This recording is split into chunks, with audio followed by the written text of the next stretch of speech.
Many terrifying animals live deep beyond the waves, like this vampire squid living 3,000 feet below the surface in almost complete darkness. This animal has a cloak, like a vampire's. That's why it's called the vampire squid. Deep down at the bottom, it can't use ink to defend itself. So this animal has developed an unusual tactic. It glows slightly to scare away predators. If this tactic fails, the vampire squid can turn its body inside out, revealing tiny spikes.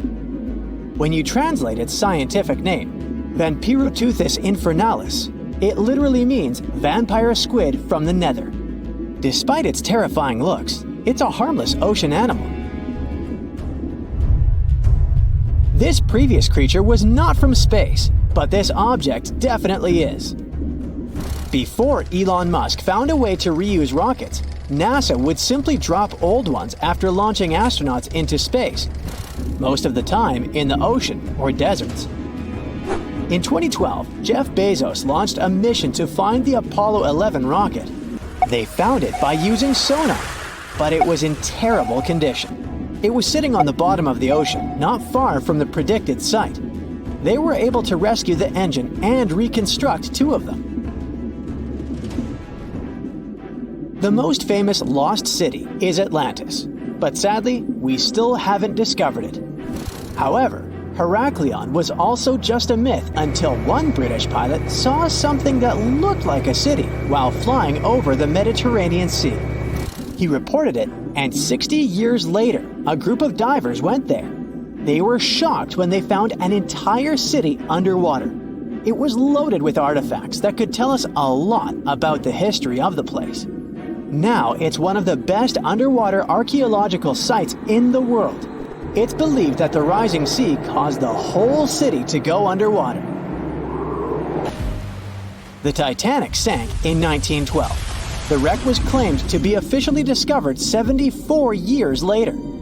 In reality, though, a fisherman found the Titanic 8 years earlier while fishing in the Atlantic Ocean. He was pulling out his net when he spotted a head stuck in it. Luckily, it was just a doll's head. Years later, after the fisher had passed away, his son sold the doll to a doll collector. She did a lot of digging and research on every person who had a porcelain toy on the Titanic. She found the owner of the doll.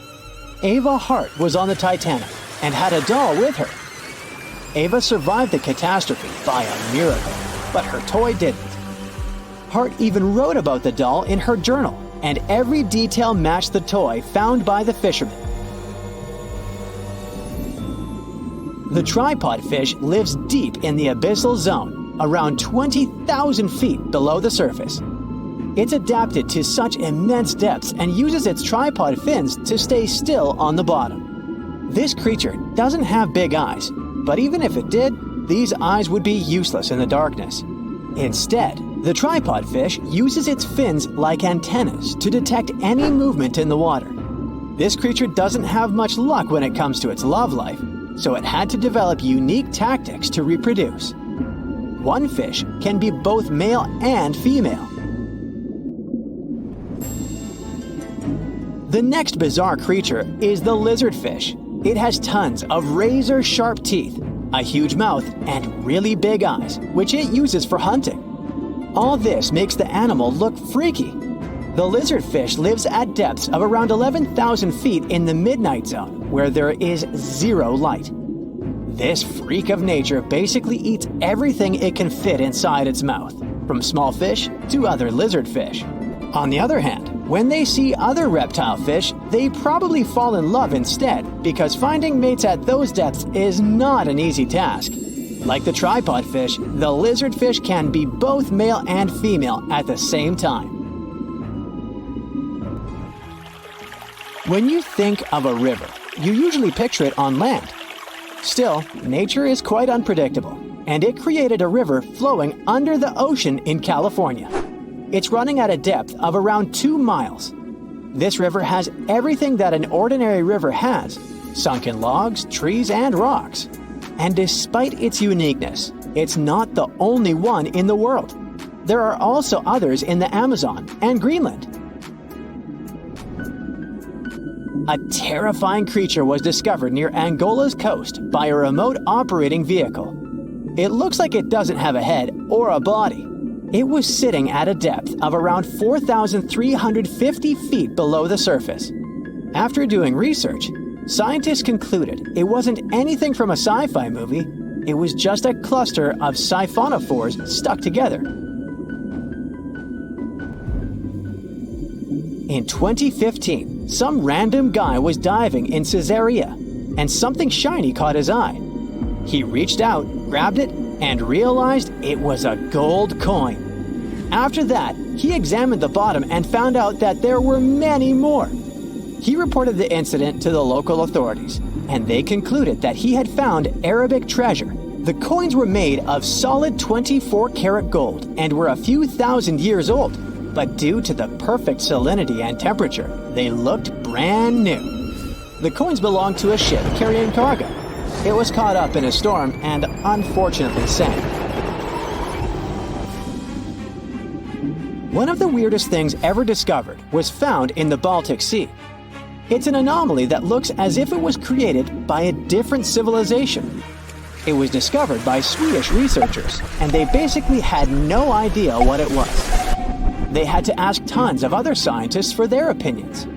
When you look at this formation from above, it's 200 feet long and looks exactly like a fallen spaceship. It's hard to believe that it's a natural formation, but spoiler alert, it's totally made by nature because the Baltic Sea has gone through many erosions throughout history. Most likely, the bizarre formation is the result of these processes. A group of divers in Madagascar were shocked when they found this 7-foot monstrosity of a knife on the seafloor. The speculation started immediately, and many said that the knife was from some giants that had fought megalodons and lived on Earth thousands and thousands of years ago. That could make a nice story, but the knife is most likely a movie prop that was lost at sea. One of the ocean's most bizarre animals is the frilled shark. It's believed that this fish is the reason for all those sea serpent stories that sea explorers of the past wrote about. These animals live pretty deep in the ocean, but sometimes they can be seen in shallow waters. It's super rare, but possible. The frilled shark has a big mouth sporting around 300 teeth. It also has a long body that looks like a lizard's, and it is truly a unique species of shark. Its prey can be half of its size because this shark's stomach is like that of a snake, and it can swallow huge fish or crustaceans. Spotting a few worms in your garden is no big deal, but after seeing a 26-foot long one in the ocean, you will make your wetsuit a little wetter. This worm is super rare, and it's completely harmless to humans. It's actually not a giant worm.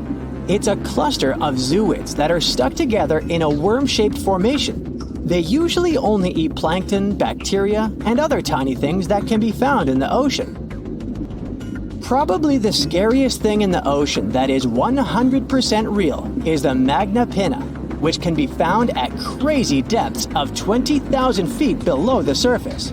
This monster looks like an underwater Slender Man, but it's just a squid with really long tentacles that can reach a terrifying size of 8 feet.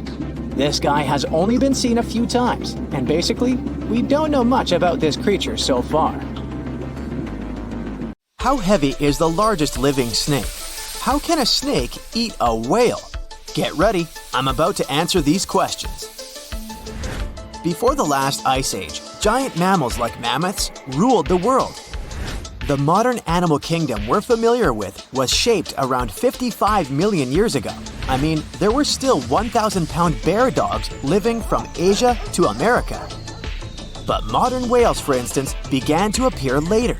I'm saying modern whales because, surprise, surprise, whales weren't always fully aquatic. The ancestors of the ocean's biggest animals once walked on dry land. They had 4 legs and lived on the coast. Now, I want to introduce you to a snake that used to eat these whales, the Paleophis, a genus of a marine snake. Scientists say it's hard to understand how big the Paleophis was due to its fragmentary fossil record. They assumed that it could have reached up to 40 feet long. Its fossils were found in different parts of the world, from England to Morocco and Virginia, USA. The Phalaeophis is extinct now, and sea snakes today are only about a quarter of the size this majestic creature used to be. So no need to worry about this underwater monster. But there once was an even bigger snake, the Titan boa. It was around 50 feet long and most likely weighed over a ton. It used to live in what is now known as northeastern Colombia around 60 to 58 million years ago. Scientists say that it mostly fed on fish.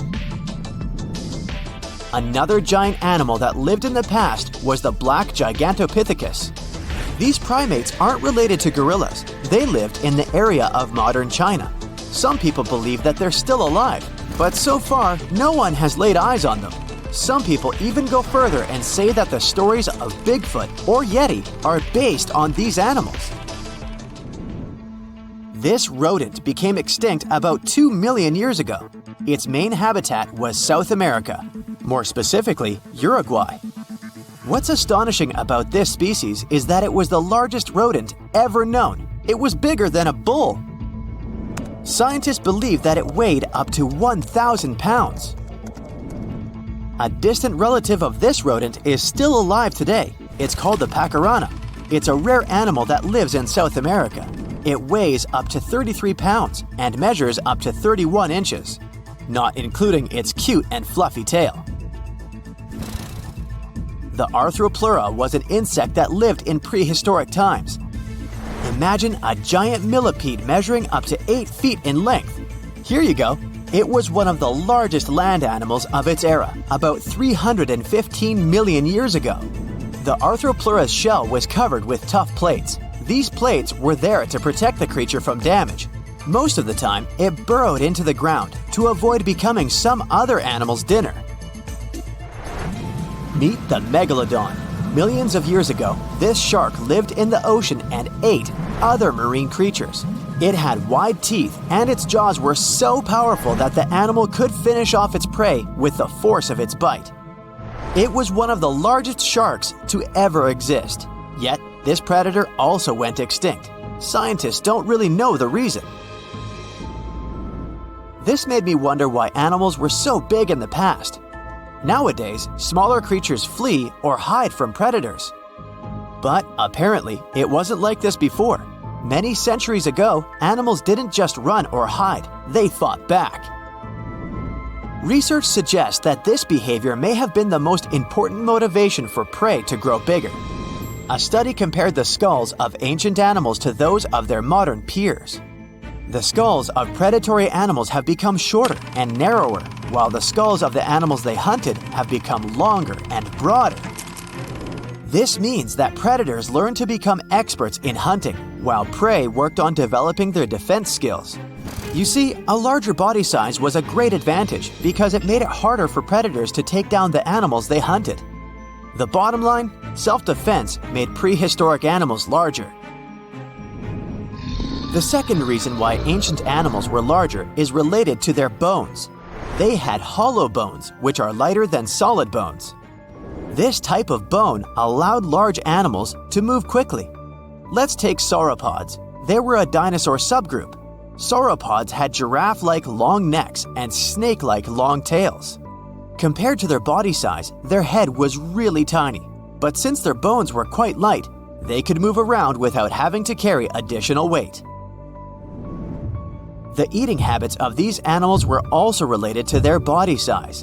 When experts examined the fossils of one extinct mammal species, they found out that these animals had a diet that was high in nutrients and low in fiber. And this mammal was the largest land animal of its period. In other words, following this diet, mammals could grow to be very large. There was plenty of food out there, so they didn't have to worry about finding it. Fun fact, these animals also took chewing out of the picture. They could swallow their food in large pieces instead of taking small bites. Environmental conditions also played an important role in the evolution of larger animals in prehistoric times. Those animals tended to live in warm, moist climates that provided them with a lot of food. They didn't have to compete for food sources. Researchers believe that because of these conditions, natural selection worked in a certain way. I mean, body size was more important than such traits as agility and speed. Oh, and did you know that large animals tend to produce more carbon dioxide? And ultimately, a bigger volume of carbon dioxide increases the amount of vegetation in the animal's habitat. As for the abundance of oxygen in the atmosphere at that time, it could be another vital element for some animals' growth. A good but scary example of an animal that benefited from the high levels of oxygen can be the cockroach of the Paleozoic era. At that time, cockroaches were the size of modern house cats. Now this one would give me the chills if I ever faced it. Ugh. What about today? Well, there are over 3,000 species of snakes on Earth. The smallest snake in the world is the Barbados thread snake. It's only around 4 inches long when fully grown, and the largest one? It's the reticulated python. This snake reaches around 20 feet in length. The longest python was discovered in 1912. It measured 32 feet long. As for the largest and heaviest reticulated python, it was named Medusa. Medusa was approximately 25 feet long and weighed 350 pounds. These reptiles lived in Southeast Asia in rainforests, woodlands, and grasslands. Don't be confused though, the reticulated python isn't the heaviest snake in the world. This title belongs to the green anaconda. It weighs approximately 500 pounds. Green anacondas are found in South America and Trinidad in damp, humid areas. I have a bonus for you. Here is a flying snake. You can find these snakes in Southeast Asia. They don't fly like birds, of course, but they do use the power of flight. They can go as high as 300 feet. They leap from tree branches into the air. Once they take off, it's all about aerodynamics. Their main technique is flaring their ribs and pulling in their abdomens. While airborne, they undulate from one side to another and slightly up and down. This motion helps snakes to turn and glide. Why bother with all this if they can just crawl in an old-school way? Scientists aren't sure, but they believe it might be related to escaping from predators. This way, they move from one tree to another without having to get down to the ground. Every now and then, people discover fossils of animals that lived millions of years ago. These ancient discoveries continue to capture our imagination. Which of these animals would you like to see alive? Ever wonder why, despite all our advancements in technology and science, there's a vast expanse of our own planet that we barely know about? Believe it or not, over 80% of our oceans remain uncharted territory. It's as if we've got this massive aquatic playground in our backyard and we've barely scratched the surface. Also, did you know that only about 7% of our oceans have a special tag called Marine Protected Areas, or MPAs?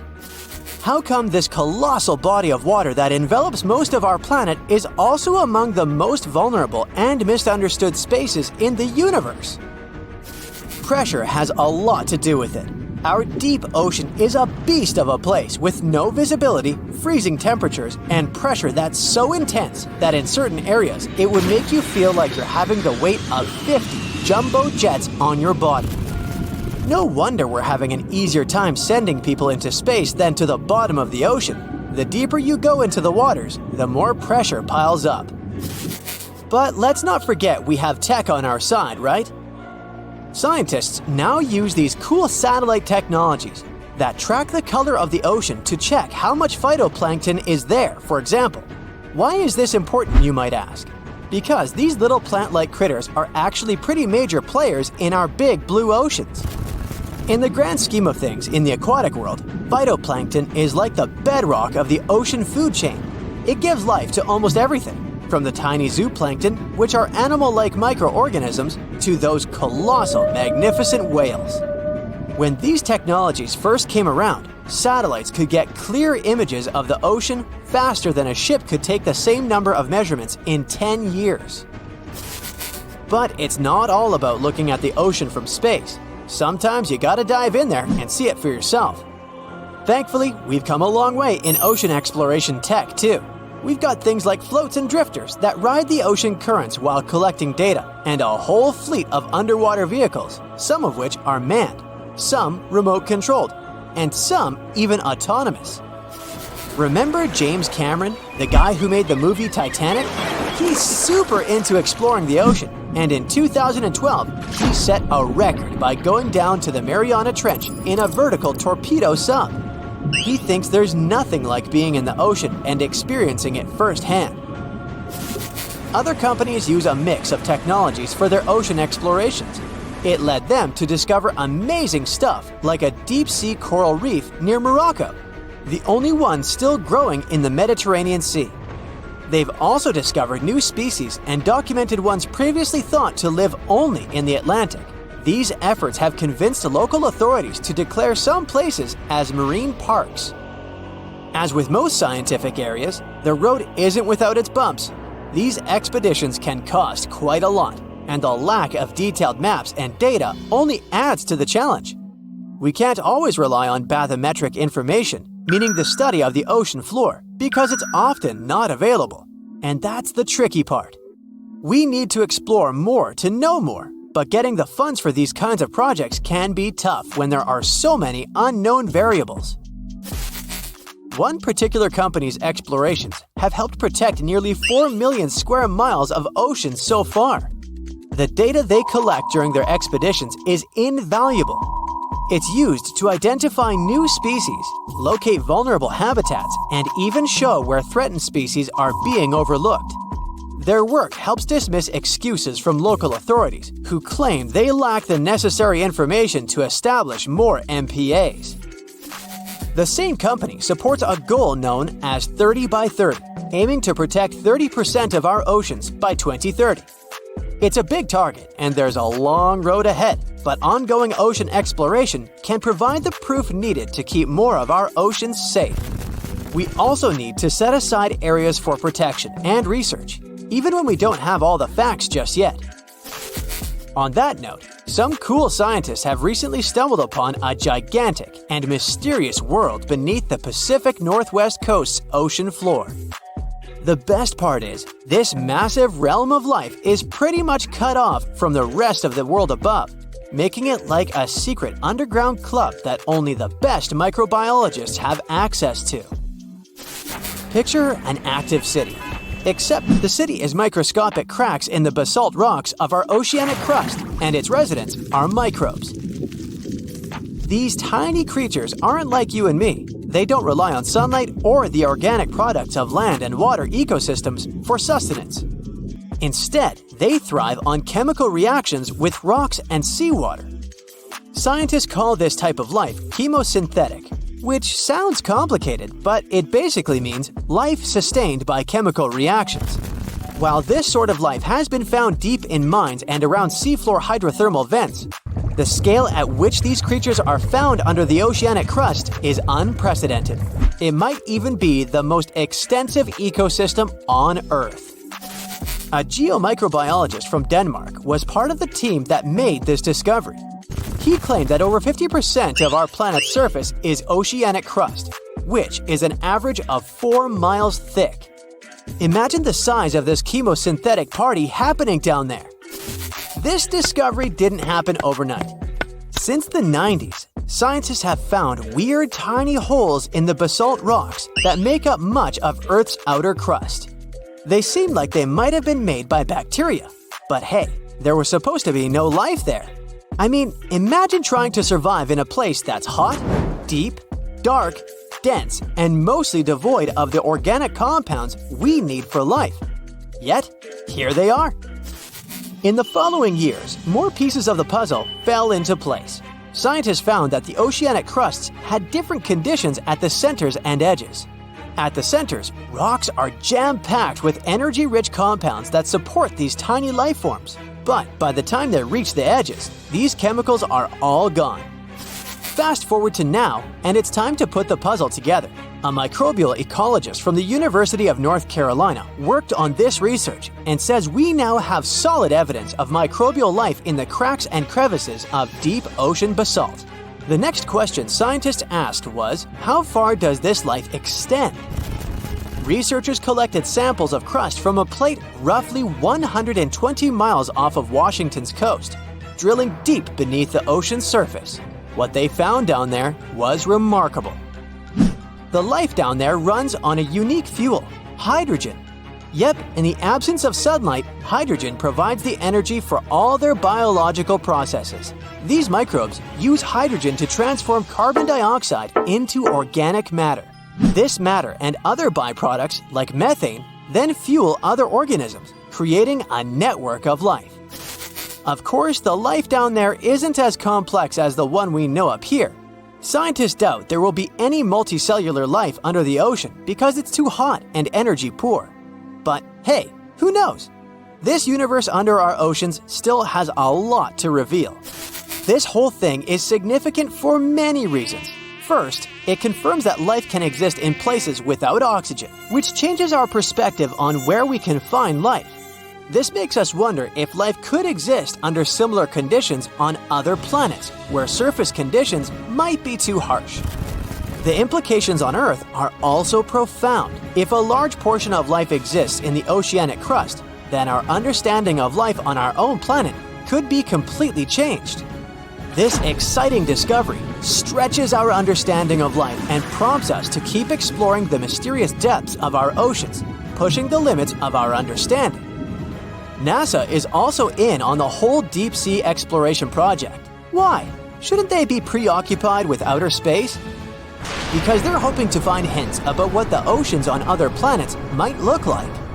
NASA specialists are really hopeful that by unearthing underwater secrets, we can solve some of the big questions about space. Plus, they're testing some nifty equipment for future journeys across our solar system. What's the scariest predator under the ocean? The crocodile? I don't think so. Loch Ness Monster? Please, it never existed. How about the Kronosaurus? Well, it is extinct, but you might be onto something. Let's take a look at what it'd be like if these creatures were still around today. First things first, what on earth was it? The Kronosaurus was a marine carnivore that lived in the cool, high-latitude Eromanga Sea. It covered vast areas of inland Australia between 90 and 120 million years ago, during the early Cretaceous period. Near-complete fossils of the creature were also found near Colombia, which is a country that has a noted connection to prehistoric reptiles and turtles. This fact makes it extremely possible that the monster I'm about to describe existed worldwide. You might have heard saurus and thought, oh, it's a dinosaur. But these were actually reptiles.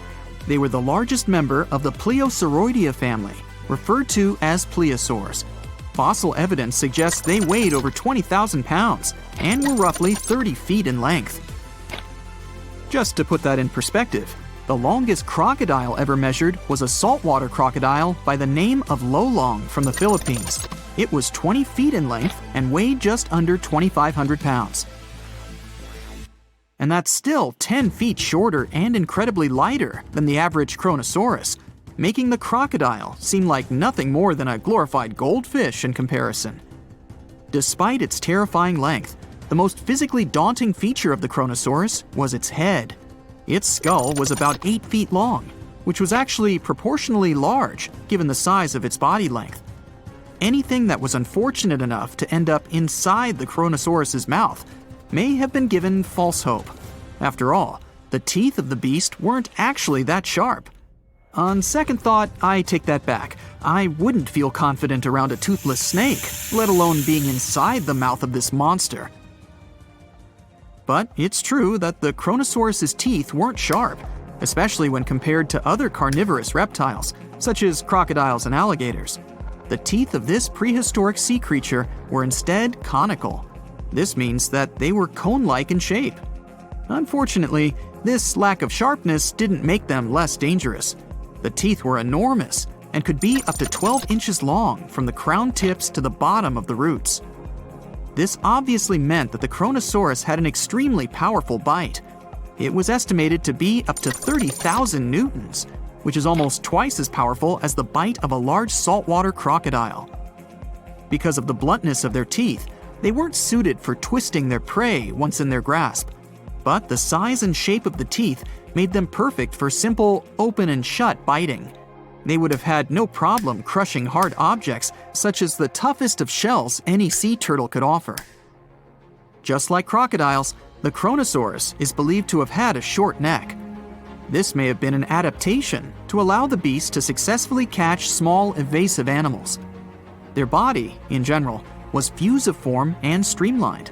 This means it was narrowed at both ends and had very little resistance to the flow of water. The Kronosaurus was also equipped with 4 paddle-like limbs. The hind limbs were larger than the front ones. They could span approximately 7 feet in diameter. All in all, this set the Kronosaurus up to effortlessly propel itself through the waters and be an ultimate predator. Predator X, if you will? That's the name that was given to the fossil of a creature discovered near Svalbard, a Norwegian island group, in 2009. The fossil was identified as a 50-foot-long, 100,000-pound monster with a bite force of 33,000 pounds per square inch. This might be the highest bite force of any known animal. Although Predator X is yet to be classified as any specific type of animal, it was definitely a plesiosaur like the Kronosaurus. And even if it wasn't Predator X, the Kronosaurus was still most definitely a ferocious titan when it roamed Earth's oceans. The Kronosaurus actually got its name from the Greek mythological figure of Kronos, the father of Zeus. Kronos was viewed as a titan from a generation of super powerful beings. So what was it that the Kronosaurus, this terrifying monster, actually feasted on to satisfy its appetite? This creature was known to eat sea turtles, squid, and other larger marine reptiles of that time, such as elasmosaurids and ichthyosaurs. This suggests that if crocodiles existed in the realms of the Kronosaurus, they too might have turned into lunch for the beast. There's evidence from the fossil remains of the Kronosaurus that suggests that they also feasted on sharks, which I know is a disappointment to those of you who view that beast as the king of the ocean. Not when the Kronosaurus was around, my friend. In any case, grounding all kinds of food into small pieces to help digest them would have been difficult without small teeth. This explains the presence of rounded stones found in many of the remains of these sea creatures. Researchers believe these stones may have been swallowed to control buoyancy or to help process food. It's also entirely possible they were accidentally swallowed while feeding on other animals from the seafloor. As if the Kronosaurus even needed to be a meanie with its already existing power and size, there's also evidence to suggest that it indeed might have been. It turns out that after using all its impressive attributes to catch its dinner, the Kronosaurus first liked to play with its food, like a cat does with a mouse. I guess since the hunt was so easy for them, they needed to get their fun from somewhere else. Well, I think now you should have a good idea about these creatures. So let's ask ourselves what it would be like if they were still around today. And by the way, why aren't they? Well, the Kronosaurus was completely finished off by the same KT meteor that took out the dinosaurs 66 million years ago. But even before this catastrophic event, they were coming under increased pressure from an even bigger and more vicious family of carnivorous marine reptiles known as mosasaurs. You can't always be a top dog, I guess, or rather, top marine reptile. But what if this never happened, and they were still roaming Earth? Well, this might be obvious, but can you imagine what kind of impact that would have on sea tourism? Based on the impact that famous movies about sharks and killer whales had, what do you think the presence of a Kronosaurus in the ocean would do to beaches? The very creature that would eat sharks and whales for breakfast. Beaches would certainly become a great place to go for a quiet walk, because nobody else would even be there. And what about such activities as boating, surfing, and scuba diving? You think anyone would dare try them, knowing that this 30-foot beast could be lurking beneath them? Let's give humans some credit and assume most of them wouldn't. This would cripple the global sea tourism industry, which is responsible for earning roughly $143 billion every year. Just to make sure this shocking point hits home, the most expensive yacht to ever roam the ocean was called the History Supreme. Its master bedroom was believed to have a statue made of T-Rex's bone and a wall made of meteorite rocks, as well as a 24-karat gold panoramic wall aquarium. Anyway, this yacht was worth nearly $5 billion, meaning you could buy 38 of them with the money lost and potential damages to sea tourism caused by the Kronosaurus. I'm sure that the yacht's owner was happy the beast never made an appearance in their luxurious aquarium. So luxurious, in fact, that some people believe the History Supreme, reportedly owned by some business genius from Malaysia, never even existed. Rumor has it that it was simply an elaborate hoax fabricated by the supposed designer. Anyway, I don't think the trouble would just stop there. People could actually be in serious danger, regardless of being near the ocean or not. No, I'm not about to tell you that this thing would grow legs, adapt to living on land, and start picking us off one by one. At least, I hope not. I'm just going to point out the damage that the Kronosaurus would inflict through its devastating impact on sea trade. In America, ocean transit accounts for 76% of national trade. On top of this, more than 100 vital pharmaceutical products originate in the sea. I'll also state the obvious and point out that the ocean is a huge food source for us humans. The presence of the Kronosaurus could have a great impact on our relationship with the ocean, something we usually take for granted. It looks like a prehistoric creature that came from the time of dinosaurs. This scary beast is called the basking shark. It can grow up to 39 feet. People have only reported 3 of them in the past 160 years. The last sighting was in 2015, and before that, about 80 years ago. These sharks sometimes rise to the surface to filter out small animals, such as shrimps and other small crustaceans, when they want to have a nice, tasty seafood dinner. But when there isn't enough grub at the surface, they go down to the depths of almost 3,300 feet, where they tend to stay for months, which is something researchers discovered using satellite tags. Tag, you're it! Now, basking sharks like to spend their time in more temperate waters, but they can migrate long distances. They live across the globe, but in warm tropical or subtropical areas, they won't go near the surface because they're not fans of high temperatures. The lion's mane jellyfish is not that rare, but it's fascinating how large it is. It's the biggest among jellyfish species and the longest animal. Its total length can reach 120 feet. That's approximately 23 feet more than the longest blue whale scientists know about. The jellyfish has around 70 to 150 tentacles, and they all contain huge amounts of neurotoxins that can seriously harm you if you come in contact with the animal. But people don't usually come across this type of jellyfish because it rarely lives near the coast, preferring the open ocean. Generally, you can find the lion's mane jellyfish no deeper than 65 feet below the surface, where it dines on small fishes, zooplankton, and some other types of jellyfish. It uses its tentacles to catch its value meal. Hey, you want fries with that? The giant phantom jelly comes out of the darkness and depths of the ocean's midnight zone. Its sun hat-shaped bell reaches over 3 feet across. This bell trails 4 ribbon-like mouth arms that can be up to 33 feet long. This quite rare creature uses its mouth arms to catch unfortunate animals swimming around and not knowing what's coming for them. Giant phantom jelly propels itself through the water with periodic pulses coming from its orange head. It glows faintly and mysteriously in the pitch-black depths. It lives across the globe in all the oceans except for the Arctic. I'm guessing it's too cold. Because of its odd shape, people often call the oarfish the dragonfish or sea serpent. It's about 26 feet long, which makes it the longest bony fish we know about, and lives at depths of 3,300 feet. Oarfish spend most of their time in the deep, dark parts of the open ocean in tropical and subtropical areas. They almost never come to the surface, unless, invited. It's a ribbon-shaped and shiny silver creature with a long red dorsal fin and red oar-like pelvic fins. Its body has no scales and is very thin. The fish can grow to a length of about 30 feet and weigh 660 pounds. Oarfish have really big eyes that help them see better in their dark, scary surroundings. The frilled shark is definitely one of the gnarliest looking marine animals out there. If you saw it somewhere, you'd probably think you went back to the age of dinosaurs. Yup, the frilled shark is a prehistoric creature because its roots go back 80 million years. This living fossil can grow to be 7 feet long. It got its name from its frilly gills. Even though frilled sharks have the shark part in their name, they swim similar to an eel in a distinctly serpentine way. Its mouth is terrifying.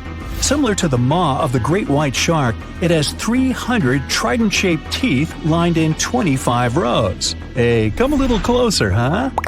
Researchers discovered this creature in the 19th century, but people rarely see it, and no wonder. It usually lives at depths of between 390 and 4,200 feet. Most of the time, the frilled shark feeds on squid, swallowing them whole. Its long jaws allowed the frilled shark to gape extra wide and swallow animals half as long as its entire body. Goblin sharks are very rare. Researchers have spotted fewer than 50 of them in more than 120 years. But maybe that's for the best, since we're talking about a pretty scary fella with a narrow snout and sharp teeth.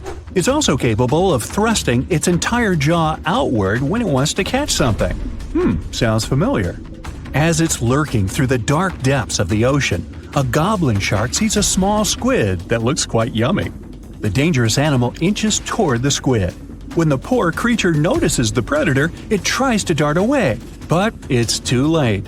The shark has already thrust its jaw the whole 3 inches out of its mouth. This jaw is connected to the flaps of skin the shark can unfold. This helps a lot because the goblin shark is a sluggish animal, so it's pretty hard for it to chase its food. After finishing its lunch, the goblin shark puts its jaw back in its mouth and swims away as if nothing's happened. Goblin sharks mostly live at the bottom of the ocean. Like many other shark species, they prefer swimming alone. Here's a silver-colored creature with very rough skin. That's the ocean sunfish, with a total length of almost 11 feet. Its other name is mola. The ocean sunfish is the heaviest of all bony fish out there. People sometimes call it a swimming head because of its bizarre appearance. These creatures have such a weird shape because they're born with a back fin that never actually grows. It just folds into itself as the animal matures and creates a rounded rudder. The sunfish is a bit clumsy. It moves with the help of its mighty fins that allow the animal to swim on its side. This marine inhabitant is a solitary creature. It mostly feeds on zooplankton and jellyfish. The spotted wobbegong is one of the world's rarest sharks. It grows to be more than 10 feet long. It may not look as terrifying as some of its shark relatives, but it's pretty good at catching unsuspecting animals swimming past, mostly during the night. The animal has a spiracle, which is why it can breathe while staying still at the bottom of the ocean. It's motionless most of the time, which is why you can barely notice it. Its flat body and large pelvic and pectoral fins blend in with the underwater terrain. That's why they're so good at hiding. This ability helps when these sharks want to protect themselves too. Wobbegong means carpet shark. They usually live close to the ocean floor in coral reefs, on sandy bottoms, and under piers. People have even spotted the shark in the water that is barely deep enough to cover its flattened body. Now, blobfish lack teeth and bones, so they can't actively hunt. Since they don't have much muscle mass, they can barely move around. Hey, I had a roommate like that once. They get their energy from animals they scoop up from the seafloor. They also know how to conserve this energy. That's how it usually goes with deep-sea creatures. They don't have as much food as those animals that swim closer to the surface. Instead, they have special body mechanisms that allow them to save energy for the times when they don't have much to eat. Pressure at the depths where the blobfish lives is 120 times as high as that at the surface. That's why the bizarre creature looks like a weird gelatinous mass only when you bring it up to the surface. The pressure here is not strong enough to keep its body together. Hey, breaking up is hard to do. The white margin stargazer could compete with the blobfish for the title of the ugliest animal in the sea, don't you think? Now, this animal has eyes on the top of its head, together with an upward-facing mouth which the creature uses to hide itself in the sand. That's where it spends most of its time, with only its eyes protruding from the sand. It chills this way until some small animal passes by. It can lunge at its target incredibly quickly, literally within milliseconds. This creates a vacuum in the water that pulls in a crab, fish, or some other small, unfortunate animal. Another tactic involves venom. This fish has a venomous spine in its shoulder blade that helps with catching other animals and defending itself against enemies. Even though it's not related to the electric eel, the white margin stargazer can generate an electric shock as powerful as 50 volts. Ow! So, Megalodon was one of the biggest and most ferocious monsters on our planet. Powerful jaws, razor-sharp teeth, gigantic size. But what do you know about how it sounded? Imagine how loudly it growled, permeating the underwater world with sound vibrations. This sound resembled nothing. Megalodon didn't have a voice. It was a shark, and sharks don't have sound-producing organs. It was a quiet danger. But despite its muteness, yes, that is a word, you could have still heard it. Come with me. Now you're underwater, clenching your fist, raising your hand, and quickly bringing it down. Now imagine that you have a big submarine instead of a fist and hear the water flowing around the smooth surface of the hull. That's what a megalodon sounded like. When this monster was swimming out to the surface and opening its jaws, it sounded like a waterfall. The giant shark swam at high speed. When the water was passing through its mouth and gills, it sounded like a flowing river, a fast, powerful river. Megalodon had no voice, only the scary sound of flowing water. Other ancient fish could make sounds, but you would hardly hear them. Whales, dolphins, and their distant ancestors are not counted because they're mammals. Fish communicated at frequencies elusive to human ears. They still have this ability, but in most, the ocean was and is a pretty quiet place. So let's get out on ancient lands and check what was going on with the sounds there.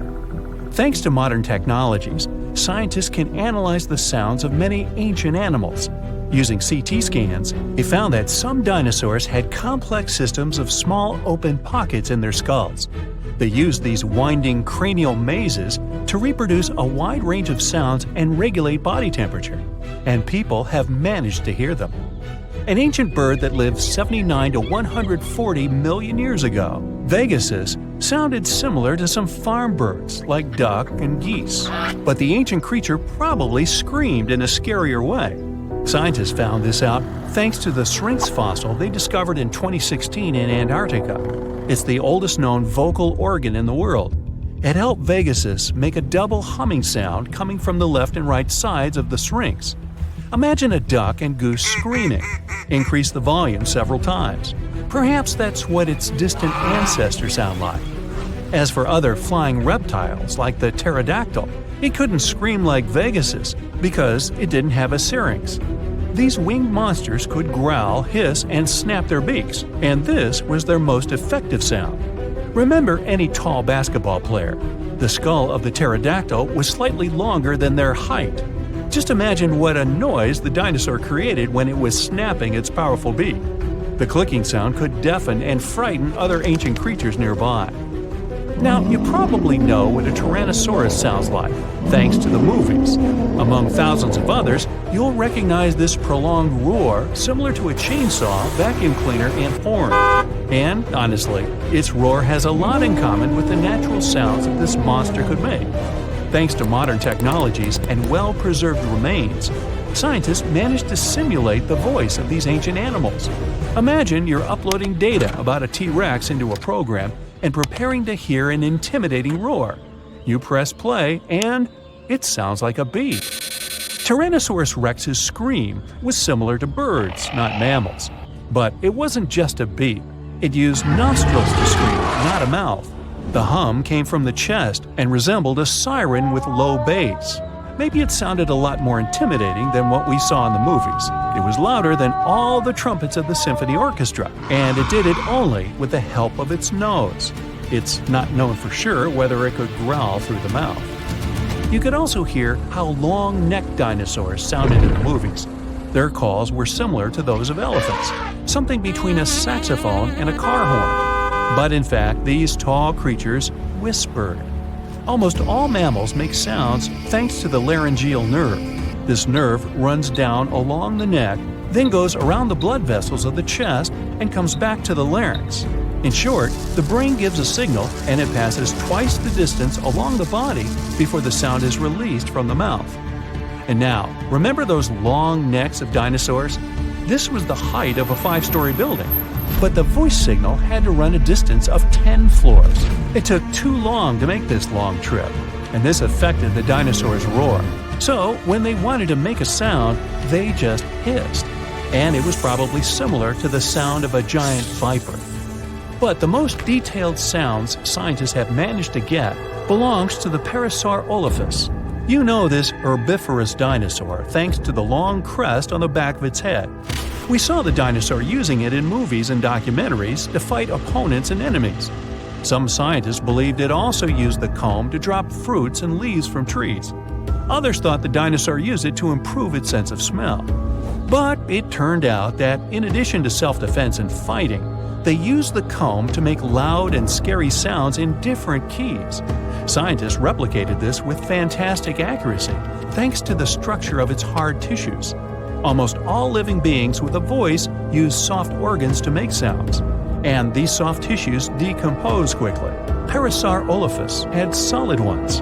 They noticed tubes leading from the nostrils to the crest and back to the nostrils when they found the skull.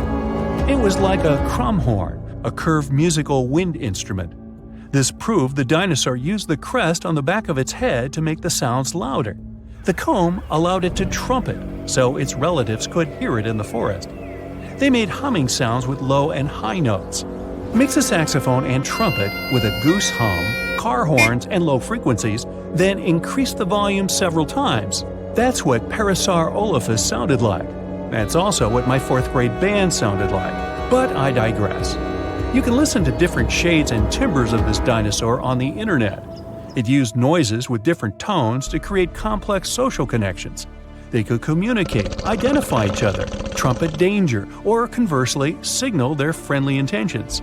Alright, we've just heard how some ancient reptiles sounded. But what about ancient insects? They didn't have vocal cords, of course. Instead, they used friction between body parts.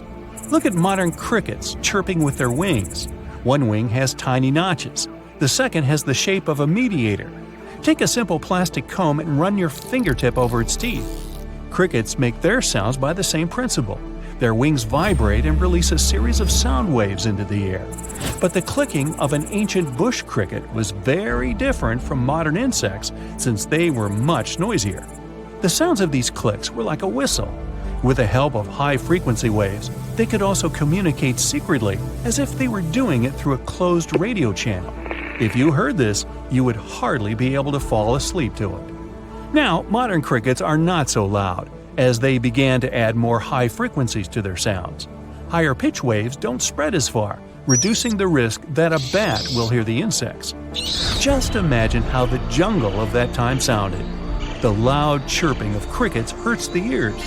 Then you hear a brachiosaurus hissing. The clicks of pterodactyls shake the sky like thunderclaps. Then you hear the trumpet sounds of different tones somewhere in the jungle. These are Parasaurolophus communicating with each other. And then you get scared by a loud Tyrannosaurus siren. What a racket! You'd probably not find peace in such conditions. Fortunately, humans appeared millions of years later. And, by the way, scientists have managed to find out and understand what our distant ancestors sounded like.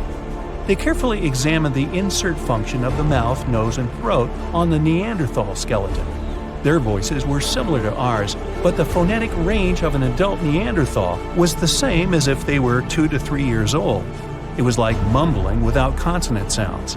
The study of the skull couldn't recreate precisely the sound of Neanderthals, but in 2007, scientists extracted DNA samples from their bones.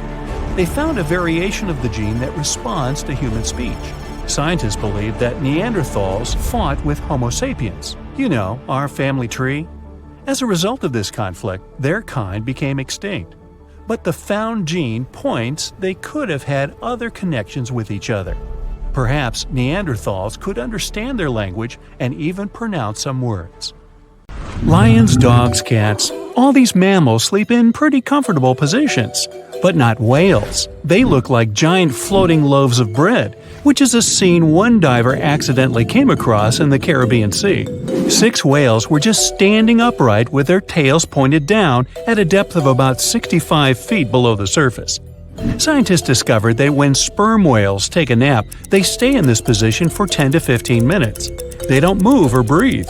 But these creatures spend only 7% of their time asleep, far less than other mammals.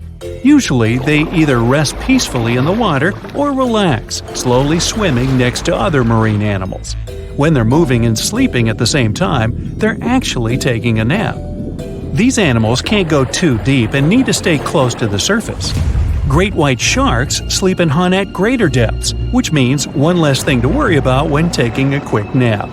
Plus, it gets pretty cold the deeper you go, and whales need warmer environments that can help them maintain the temperature of their large bodies. When alone, dolphins enter a stage of deep sleep.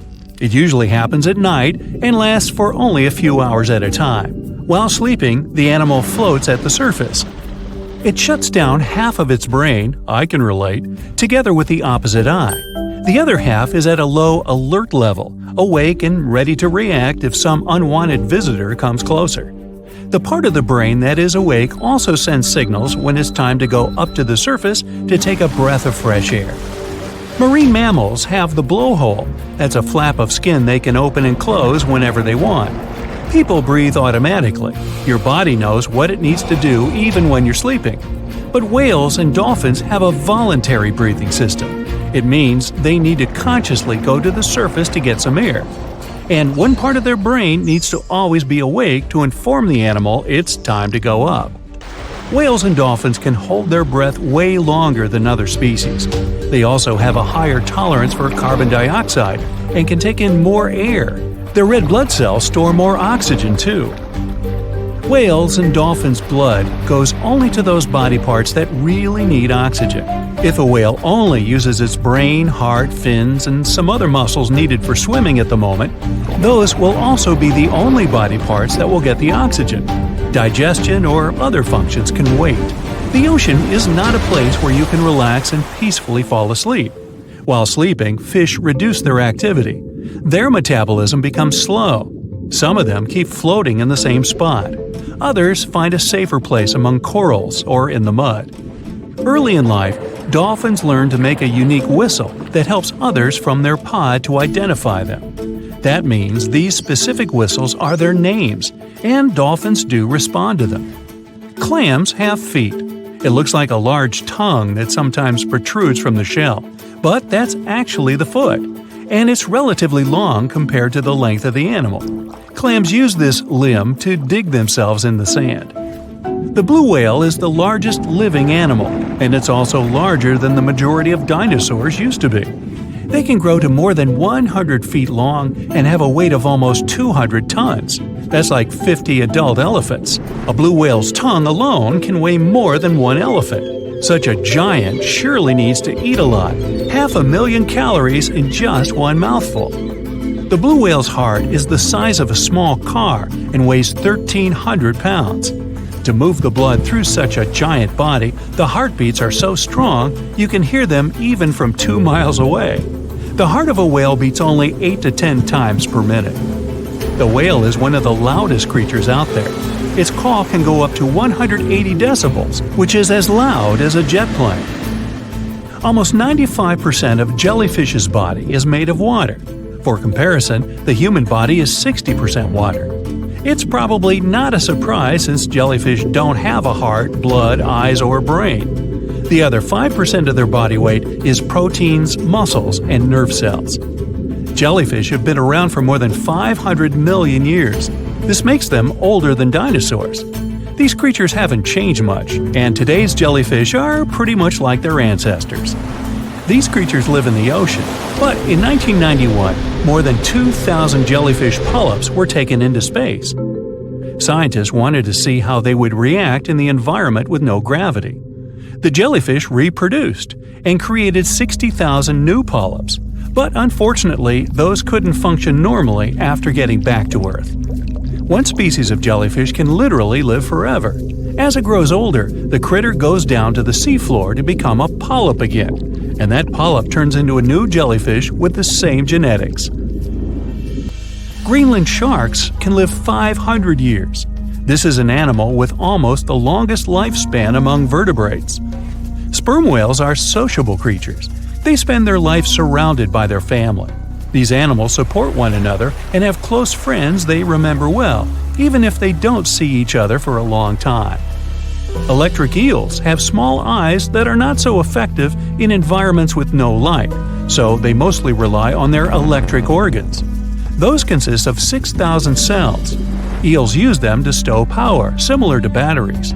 These creatures use electricity like bats use their radars or dolphins their sonar. An eel can also produce enough electricity to power a panel of light bulbs. There's a small tropical archer fish that can learn to recognize human faces. This fish has an interesting ability to spit small jets of water from its mouth. Researchers showed the fish the image of two different faces placed side by side. One was unknown and the other was familiar. The fish was supposed to spit water at the familiar one. The creature took the right guess more than 80% of the time. Every year in the winter, great white sharks that live along the California coastline disappear. It feels as if they take a vacation for 30 to 40 days. The animals go to a point halfway between Hawaii and Mexico. They might do it to get some food, relax, or hang out with their buddies from other areas. The spot is now called the Whale Shark Cafe. Some types of sharks, like makos, whale sharks, or white sharks, breathe in a very specific way. It requires them to swim all the time. They also need to move quickly and with their mouth open. This way, the oxygen can enter and reach their gills. Sea sponges are some of the most primitive animals. They're immobile, don't have a mouth, eyes, bones, brain, heart, lungs, or any other organ whatsoever. And still, they're alive. There's such a thing as a sea unicorn. That's an animal called the narwhal. Its horn is actually a tooth that can grow up to 10 feet long. Manatees, also known as sea cows, are distant relatives of elephants. Their weight can go up to 1,000 pounds. These creatures are vegetarian and need to eat around 10% of their total weight on a daily basis. That's lots of sea salad.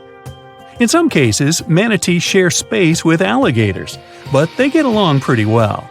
You can even find a photo from Florida where an alligator rides a manatee's back. Frogfish have special fins that help these creatures walk along the sand. They're very useful in shallow waters.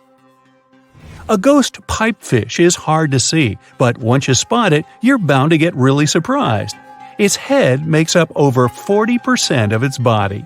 Crabs don't feel like wasting time on such formalities as putting foods in their mouth. That's why they taste it with their feet, which is where their taste buds are. Marine iguanas are the only lizards on our planet that like spending time in the ocean, even though they mainly live on land. They're herbivores that feed in shallow waters and swim like snakes. Iguanas use their long claws to hold on to the bottom when they need to graze. Green turtles can cross over 1,400 miles when migrating. They try to find the perfect spot to lay their eggs. Penguins sort of fly when they're underwater, reaching a speed of 25 miles per hour. More than 5 million years ago, I've heard, I wasn't around then, deep sea worms and humans had a common ancestor. So we still share 70% of our genes with these creatures, and with sea stars, squid, and octopuses. The ocean covers over 70% of our planet, and over 80% of it is unexplored. More than 1 million species live there. But there are not only animals, 3 million shipwrecks are lying all over the ocean floor, hiding mysterious stories. Many of them are yet to be discovered.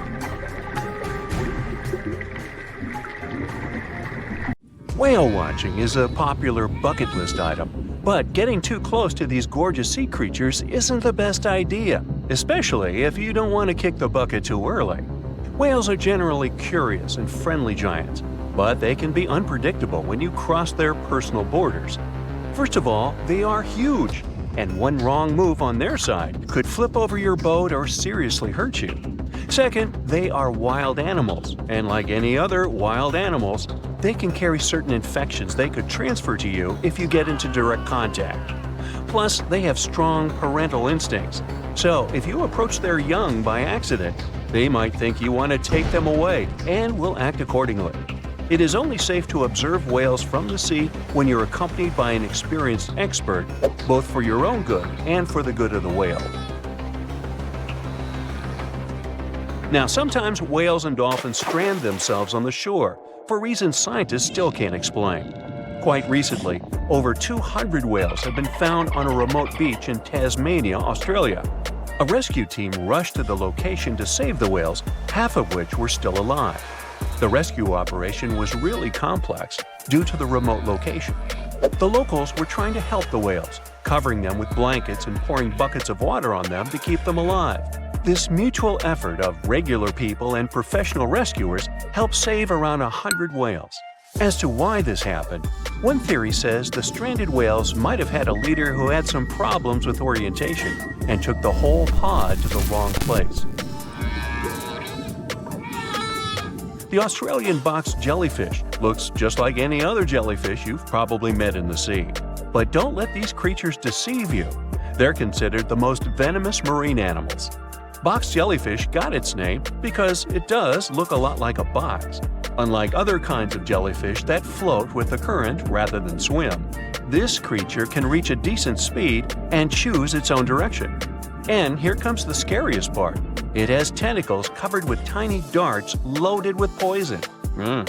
People and animals that get unlucky enough to have a rendezvous with those tentacles face some pretty scary and sometimes even fatal consequences in just a matter of minutes. Before you decide to cancel your vacation by the ocean, you should know that only a few out of the 50 species of box jellyfish have venom that is lethal to humans. Woo! There are some not-so-dangerous species living in warm coastal waters worldwide, and the lethal ones reside in the Indo-Pacific region and northern Australia. Good day, mate. A blue-ringed octopus likes to pretend its only outstanding feature is the psychedelic color, but it can quickly and easily take away your life. This cute-looking sea monster likes to spend its time in the soft, sandy bottom or shallow tide pools and coral reefs. It normally hides in underwater crevices among shells or debris. If you somehow manage to find and disturb it there, the octopus will show you its signature blue rings as a warning signal. And if you don't get the hint, it will introduce you to its other signature feature, a venom 1,000 times more powerful than cyanide. One octopus has enough of it to do away with 26 people within minutes. This venom is more toxic than that of land mammals. The octopus normally uses it to hunt crabs, shrimp, and small fish by pecking them with its beak and paralyzing them. The same can happen to a human victim. You'll unlikely even feel the bite until it's too late. The good news is that there have been no known cases of such incidents since the 1960s. If you don't disturb the blue ring octopus, it will never attack you first. If you enjoy picking shells on the beach, make sure the ones you collect don't belong to a cone snail. It's nothing like its relatives living on land and eating fresh leaves and bark. There are over 500 species of this venomous sea creature, and a few that can really hurt you. These little snails are extremely vicious, just like Jimmy from 3rd grade. They inject their venom through a harpoon-like tooth. The consequences of this injection can be quite terrible for you. Now, are you afraid of snakes? Well, I have some bad news for you. You can't escape them even in the water. Certain kinds of these creatures have adapted to live both on land and in the sea, especially in the warm waters of the Indian and Pacific Oceans. All the species we know so far are venomous, and sometimes an encounter with them can be super dangerous. The good news is that they only bite if you disturb them. So the safest way to go is in the opposite direction of these slithery sea creatures. Not only venomous sea creatures present a danger to you while you're in the water, strong earthquakes sometimes cause the formation of massive ocean waves. If they head ashore, they hardly leave anything intact in their way. You know this dangerous sea phenomenon as a tsunami. There is also another type of this natural disaster called a meteotsunami.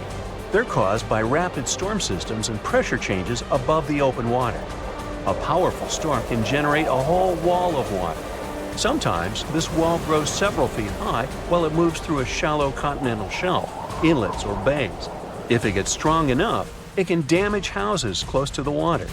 It's really tricky to forecast or detect a meteotsunami because it's nearly impossible to tell from a seismic one. It happens much more often than regular tsunamis, especially in the Great Lakes area. Now, the ocean can be dangerous to you, even if you're staying in what seems like safety on the shore. One such unpleasant surprise could be a sneaker wave moving your way. As you can guess from its name, waves like this sneak out on unsuspecting beachgoers. They look average, but turn out to be way bigger and more dangerous than you could imagine. Sneaker waves always appear without warning after smaller waves carry huge amounts of water, sand, and gravel. They're so powerful, they can carry swimmers further away into the ocean. They can swipe you off your feet and into the water when you're casually strolling on a jetty or the beach or on an outcropping nearby. Oregon State University researchers found that sneaker waves form in offshore storms that carry wind energy to the ocean surface. With all that energy, several waves unite and overlap into one beast that stands higher and goes further ashore than a regular wave. Another thing that makes them more dangerous is that they're hard to predict. The logic of regular wave formation doesn't work with them. Square waves, looking like a giant chessboard over the ocean, are the reason many people visit the Isle of Ré off the western coast of France. If you visit it, you'll notice plenty of signs warning you to stay away from the water once you notice the unusual pattern. The safest way to observe it is from high up places like nearby lighthouses. If you decide to stay in the water, the strong currents coming from two directions can literally sweep you off your feet. Generally, waves can travel many miles over the surface of the water, depending on local winds and weather. And even on days when the weather seems somewhat calm, storms located elsewhere can send in crashing waves that affect the surrounding calm waters. When waves travel onto the shores of distant lands, they're called swells. This is different from a wave that occurs from the local wind. When two different swells coming from opposite directions meet, it's known as a cross sea.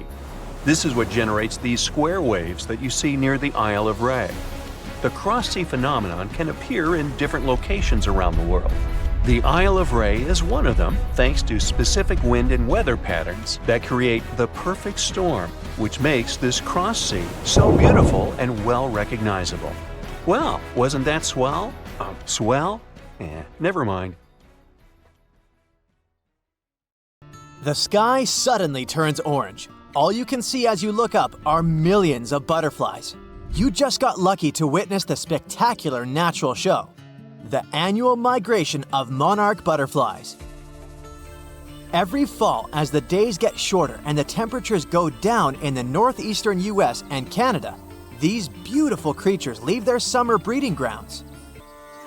They travel up to 3,000 miles to Mexico and never come back. Their perfect overwintering ground is high in the mountains. Millions of monarch butterflies are safe there in the canopy of OML fir trees.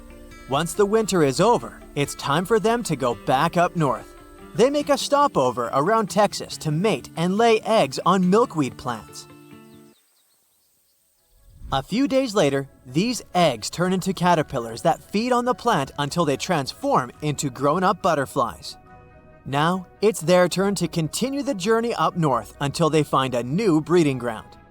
This way, generations keep changing en route, and it may take up to 5 of them to get to the final destination back in Canada. It's a natural mystery how the butterflies traveling south live up to 8 months traveling with the air currents.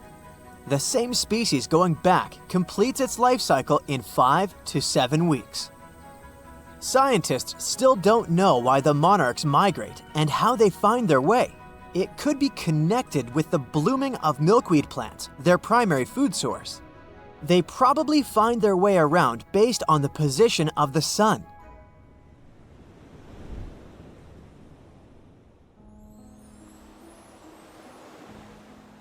Humpback whales are real champions when it comes to migration and size among mammals. they cover a distance of up to 5,000 miles following their lunch. In the summer, they move towards the poles to colder waters, where there's plenty of krill and small fish. In the winter, they go south towards the equator's tropical waters. They also travel to mate. They have specific locations where they gather to do it. During the winter breeding season, you can hear male humpback whales sing, most likely to attract females or mark their territory. They produce a long series of calls and can repeat the same song for several hours. When the song changes, all singers that are currently migrating pick up the new tune. It's amazing how they do it when the distance between groups can be over 3,000 miles. Sea turtles migrate for more sentimental reasons. For hundreds of millions of years, these cute family guys return to the exact place where they were born to lay their eggs. They can cover up to thousands of miles, mostly when the seasons change and the waters are of a comfortable temperature. It could take them years, since some of them travel across the Pacific Ocean between Indonesia and the west coast of the United States and Canada, which is a total of 10,000 miles. But how do they find the exact spot they need if their parents can't just send them a geotag? Scientists have found out that they navigate using the invisible lines of the Earth's magnetic field. It turns out that each part of the coastline has its unique magnetic characteristics. The turtles remember theirs and travel using their internal compass. The magnetic field changes slowly but surely, so they have to shift their nesting sites accordingly. Salmon are born in freshwater streams and move to the ocean as juveniles. Atlantic salmon are brown and spotted as they cover hundreds of miles in fresh water and turn silvery in the ocean, where they travel for up to 1,000 miles. Adult salmon stay in the ocean for 1 to 5 years, feeding mostly on zooplankton. Then it's time for them to go back to freshwater to spawn. On their way back to the breeding grounds, they have to ascend thousands of feet against the current in mountain streams. This challenging journey is called a salmon run. They set on this run because they know the stream they're headed to will be good for spawning, and they'll meet the right species to mate with. Young salmon remember the smell of their home stream and probably even take note of various points along the way to the ocean to find it again. Just like sea turtles, they use the Earth's magnetic field as a compass for their travels. Pacific salmon and most male Atlantic salmon only live for a few weeks after spawning, and some female Atlantic salmon survive and migrate back to the ocean. Caribou, better known as reindeer, are the champs when it comes to migration distance among land mammals. Every spring, they cover a distance of around 400 miles in Alaska, from their winter to their summer feeding grounds. Individuals cover up to 3,000 miles, but herd migration is way more spectacular. The largest herd has at least 260,000 members, and its migration territory covers an area larger than California. Scientists put radio tracker collars on some herd members and take thousands of photos to count them all. This census is organized every 3 years in good weather conditions to see if the population figures are rising or falling and track their migration patterns. Caribou grow through all this migration trouble to safely raise their newborn young. They reach remote grounds where golden eagles, wolves, and grizzly bears won't bother the youngsters during their first, most vulnerable days. Another good excuse to hit the road up north for them is to save themselves from mosquitoes, which would be a huge problem in warmer months. Plus, they get fresh seasonal foods from the areas they stay in. Their migration helps fertilize the grounds they pass by, which means the tundra should thank them for regenerating and protecting its grasslands. Wildebeest, also known as gnus, are relatives of antelopes and gazelles. They spend most of their lives in the Serengeti plains of southeastern Africa, grazing on the grassy savannas. Every year at the end of the rainy season, normally in May or June, millions of wildebeest head northwest in search of greener pastures, and then back again. This migration is so spectacular that it's considered one of the 7 wonders of the natural world. Sadly, not all wildebeest make it to their final destination, as they have to cross rivers full of giant crocodiles and pass by hungry lions and other predators.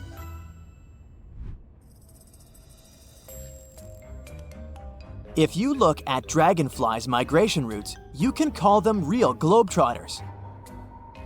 Scientists discovered one such route that spanned from India to the Maldives, Seychelles, Mozambique, Uganda, and back again for at least 8,700 miles. It's the longest insect migration we know of so far. It looks like they set on this epic journey when the temperature reaches a certain mark and the days start to grow longer. They seem to be following the rains as they start during the monsoon season in India and arrive for the rainy season in eastern and southern Africa. One fragile insect cannot complete the whole trip, so it turns into a sort of relay race that includes 4 generations of dragonflies. Each generation plays its role in the journey. Scientists can't put radio trackers on dragonflies as they do with other animals because the insects are too small. So, to put together the migration route puzzle, they analyzed 21 years of data from volunteer citizen scientists and also wing samples from museums. Each of the samples had a chemical code that could roughly tell where the insect was from. This data helped the scientists understand how far this or that insect traveled as an adult. Elephants are known to have traveled across Africa for centuries. They rely on their herd leader's memory when it comes to recalling the tricky migratory routes. This big elephant boss leads everyone else to sources of ripe food and water when the seasons change. They also migrate to avoid danger, which is mostly represented by humans. Elephants have developed their own communication methods to pass on information about prospective danger. They use chemical secretions, vibrations, gestures, and touch. Recently, many African countries have restored some of the oldest elephant migration routes. These big-eared guys usually avoid dangerous areas for generations, but once they know the route is safe, they start using it again.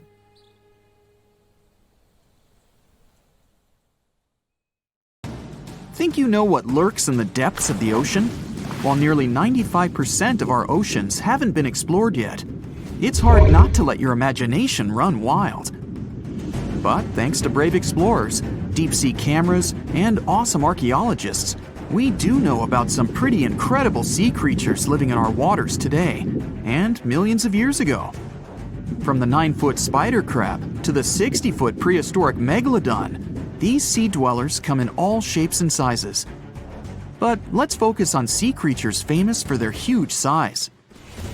Can you guess which living species of whale is the largest? Well, it's not the orca, but that's a good guess. The orca is a toothed whale that can grow to anywhere from 23 feet to 32 feet, which is slightly smaller than a school bus. How about the narwhal? Nope, they're not the biggest either. These unicorns of the sea live mainly in Arctic waters and only grow 13 feet to 20 feet in length, and that's including their 9-foot tusk. Tired of guessing? Okay, I give in. The largest whale that still exists today is the blue whale. At a jaw-dropping 82 feet to 105 feet, the blue whale is not only the biggest whale we know of, but is currently the largest animal to have ever lived on Earth. Seriously. These animals are bigger than a T-Rex, and even the prehistoric megalodon. If you were to put a blue whale next to a school bus, it would look like it could swallow it. Think about that.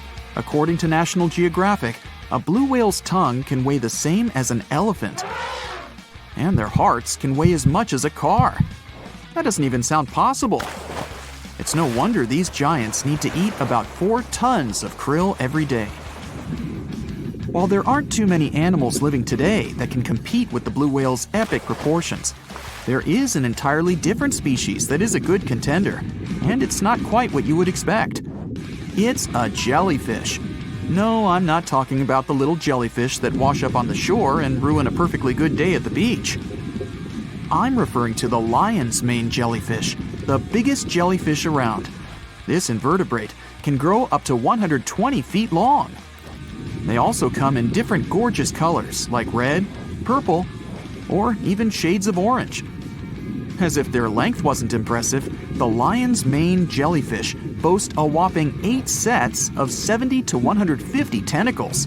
That means they can have up to 1,200 in total. And here's the giant oceanic manta ray, the largest type of ray in the world. Their wingspan can be longer than a bus. These guys can reach 30 feet in length. They also have the biggest brain compared to body size among all fish.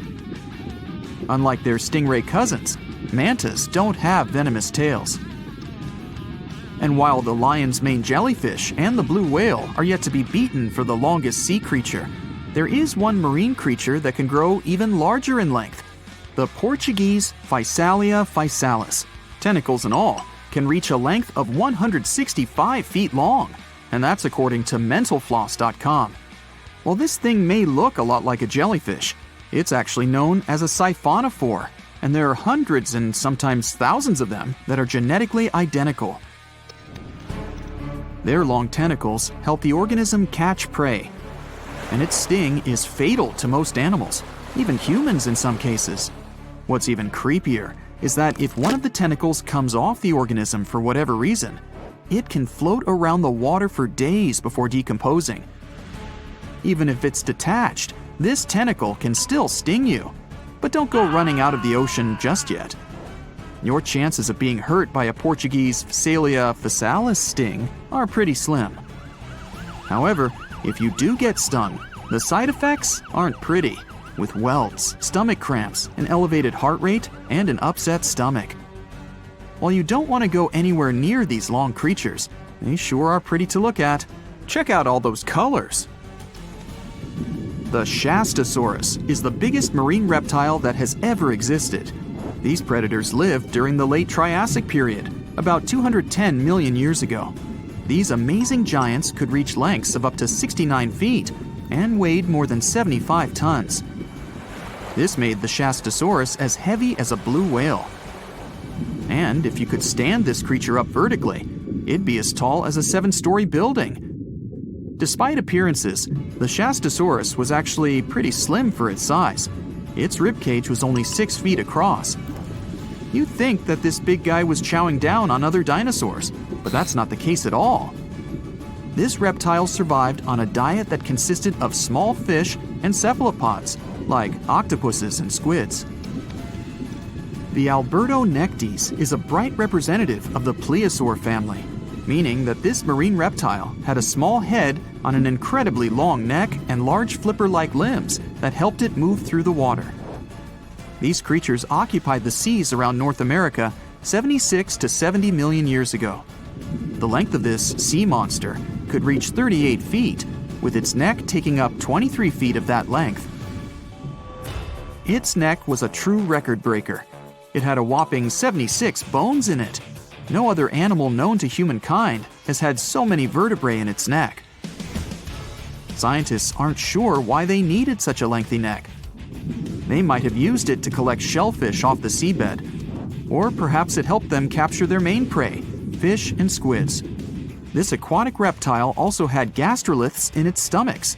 Some of them were as big as 5.5 inches in diameter. The Tylosaurus belonged to the Mosasaur family. It dominated the shallow seas of North America about 85 to 80 million years ago. This was an enormous predator, with the biggest representatives reaching 45 feet in length. It had a narrow hydrodynamic body with a blunt, powerful head that the animal used to ram and stun its prey. Its body was equipped with agile flippers and a long tail decorated with a maneuverable fin.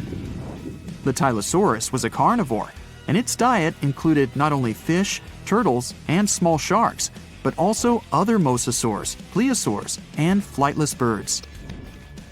Meet Ophthalmosaurus.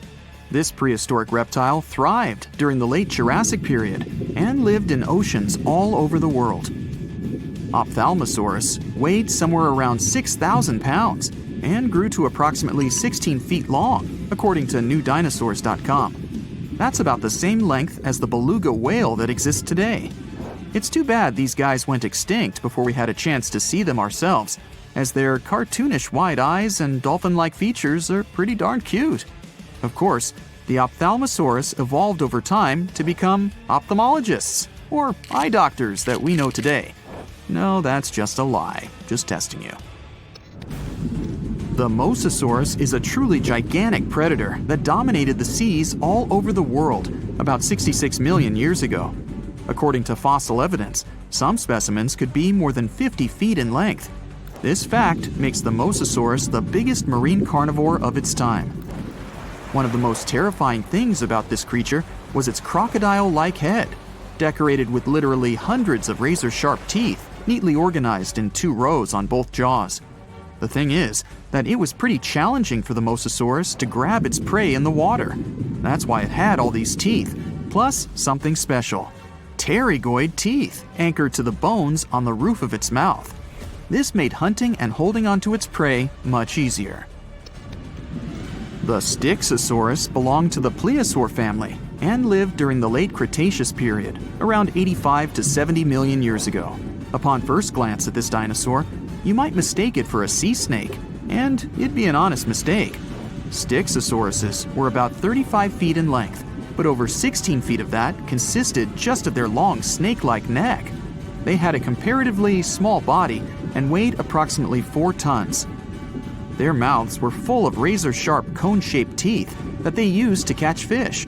They didn't need to chew their prey, thanks to the 200 small stones called gastroliths in their bellies that probably aided in digestion. At the same time, some scientists believe that the Styxosaurus used these stones to sink to the ocean bottom in search of particular types of fish. Looks kinda like Nessie to me.